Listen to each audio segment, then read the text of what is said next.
블로그는 첫 번째, 그 다음은 뭐하지? 오케이, 이거다. 안녕하세요, 나라라키입니다. 오늘의 주제는 구글 애드센스 CPM 수익 올리는 방법 알아보기가 아니고요. 오늘은 코어 웹 바이탈이라는 부분에 대해서 얘기를 해보려고 합니다. 코어 웹 바이탈은 저도 사실 안지는 얼마 되지 않았고요. 블로그를 하면서 이런 게 있었나 할 정도로 정말 무지했던 상황인데요. 최근에서야 저도 좀 알게 되었거든요. 그래서 이 부분을 함께 공유하시면 좋지 않을까 싶어서 영상을 만들게 되었습니다. 코어 웹 바이탈은 저도 이해하기가 좀 어려워서 챗GPT를 통해서 물어봤거든요. 그때 좀 쉽게 말해달라고 하니까. 그러니까 쉽게 말하면 코어 웹 바이탈이라는 거는 내가 어떤 만화책을 이제 인터넷에 보려고 하는데 그게 너무 늦게 열리거나 페이지 넘길 때마다 딜레이가 된다면 약간 그런 경험들이 있지 않습니까? 그러면 이런 부분들의 문제를 측정하는 도구라고 하네요. 그러니까 웹페이지에서 사용할 때 여기서 느껴지는 경험에 대한 그런 반응을 알아보는 그런 도구라고 할 수 있는데요. 그러니까 구글에서 만들었고요. 일단은 인터넷에 있는 웹사이트가 얼마나 빠르고 쓰기 편하고 안정적인지를 점수로 보여준답니다. 크게 여러 가지 요소는 있지만 크게 세 가지가 가장 중요한 부분인데 얼마나 빨리 열리는지, 그리고 반응이 얼마나 빠른지, 그리고 잘 흔들리지 않는지, 이 부분이 코어 웹 바이탈에서 측정하는 가장 핵심적인 부분입니다. 이게 만약에 이런 부분들이 좋다고 하면 점수가 높겠죠. 근데 그렇지 않다고 하면 낮을 것입니다. 코어 웹 바이탈은 구글 서치 콘솔에서도 대략적으로 확인할 수 있는데요. 이 사이트는 제가 블로그로 쓰고 있는 사이트인데 구글에서는 별로 노출이 되고 있지 않는 사이트예요. 여기 보시면 구글 서치 콘솔에서 코어 웹 바이탈이라는 부분이 있거든요. 여기 이 부분을 클릭을 하시면 모바일과 데스크톱이 나옵니다. 하지만 모바일 같은 경우에는 데이터가 충분하지 않으면 이렇게 나올 수 있는 부분이고요. 데스크톱에서도 나오긴 나오는데 아까 말씀드렸다시피 이 블로그 자체가 구글에서 노출이 전혀 안 되다 보니까 별로 데이터가 없습니다. 하지만 빠른 URL 세개되어 있는 부분은 큰 문제가 없다는 부분이고요. 느리거나 개선이 필요하다는 부분은 분명히 코어 웹 바이탈에 문제가 있는 부분입니다.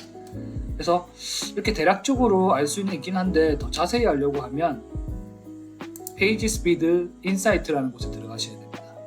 여기에서 블로그 페이지를 넣고 분석을 하시면 휴대전화와 데스크톱에 대한 코어 웹 바이탈의 점수가 나오거든요. 저는 이제 아까 보여드린 네이버 페이지를 하나 분석을 해서 올려보니까 점수가 형편없죠. 물론 제가 네이버에 쓰는 거는 보통은 제가 SEO나 이런 거 따르지 않고 제가 쓰고 싶은 대로 쓰기 때문에 그럴 수도 있고요. 그리고 자체에서 가지는 티스토리나 네이버에서 가지고 있는 그런 서버나 뭐 이런 부분들에 대해서는 한계가 있는 것 같아요. 확실히 제가 워드프레스도 쓰고 네이버도 하고 티스토리 블로그도 운영하고 있는데 점수가 너무 차이가 많이 나거든요. 워드프레스가 월등히 좋습니다. 지금까지는. 그러면서 이제 이 성능 부분 28이면 정말 위험한 숫자고요. 거의 뭐 엄청나게 늦게 되는 부분이기 때문에 들어오시는 분들은 정말 불쾌한 경험을 할 수밖에 없는 그런 웹페이지고요. 이 부분은. 그리고 15.7초라고 그 정도로 늦게 뜨는 부분이거든요. 이게 문제가 있는 부분입니다.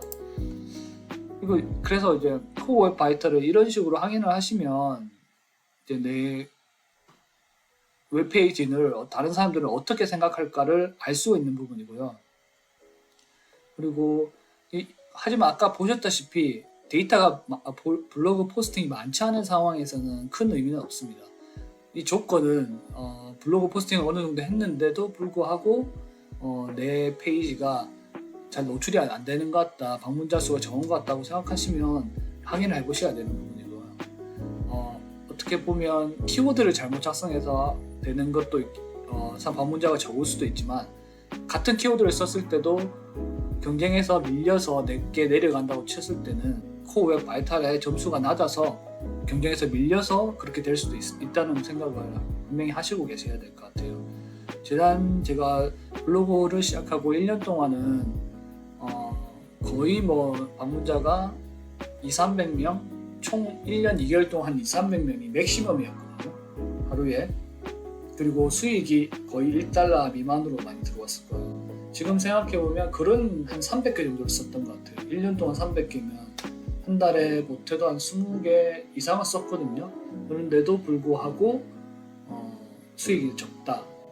그리고 했을 경우에는 아무래도 키워드를 잘못 잡은 부분도 분명히 있고요.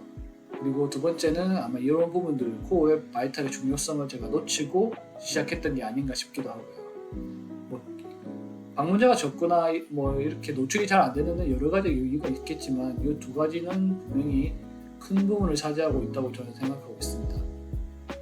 그리고 그러면 이렇게 코어 웹 바이탈 점수가 낮고 이런 위험이 있는 부분에는 어떻게 해결해야 되냐라고 물어보실 수 있는데 사실 저도 잘 모르겠어요. 제가 유일하게 알고 있는 부분은 일단 이미지 용량을 줄여가지고 올리는 거, 그거 말고는 사실 이런 부분들을 제가 좀 손을 대기가 쉽지는 않은 것 같아요. 저도 몇 번씩 보고 했는데도 잘 이해가 되지 않고 어떤 부분을 손을 대야지 이걸 수정할 수 있는지는 굉장히 조금 어려운 부분인 것 같거든요. 그래서 저는 하나 블로그 이미지에 올릴 때는 반드시 용량을 많이 줄여가지고 이렇게 처음에 이렇게 클릭해서 그 첫 화면이 뜰 때 그거를 시간을 잡아먹지 않도록 조금 노력을 하는 편이고요. 네이버는 이렇게 나오고요. 지금 제 티스토리 같은 경우에는 글 한 500개 정도 적었던 티스토리는 지금 한 30 정도? 성능이 30 정도밖에 안 나오지 않아요. 그리고 지금 블로그 워드프레스로 지금 하고 있는 블로그 같은 경우는 티스토리 네이버보다는 훨씬 높은 성능을 나타내는 점수를 보이고 있거든요. 그 중에 하나는 거의 90대 이상으로 지금 여기 녹색이 되면 아마 괜찮은 부분이거든요. 그러면 거의 다 녹색 되는 그런 블로그도 하나 있고요. 다른 거는 대부분 다 녹색인데 성능이 조금 떨어지는 것도 있고요. 확실히 그런데 워드프레스가 코어 웹 바이탈 부분에서는 티스토리나 네이버보다는 훨씬 높은 점수를 보여주고 있는 것 같습니다. 그래서 혹시나 나 글도 많이 쓰고 키워드 잘 잡는데 왜 내 글이 잘 노출이 안 되냐? 아니면 그 내 글이 왜 다른 글에 비해서 뒤로 밀리느냐 하는 부분들은 이 코어 웹 바이탈을 한번 체크해 보시면 되고요. 체크하는 방법은 페이지 스피드 인사이트를 이용하시면 될 것 같습니다. 예, 지금까지 이제 코어 웹 바이탈에 대해서 설명을 드렸고요. 영상 시청해 주셔서 감사합니다.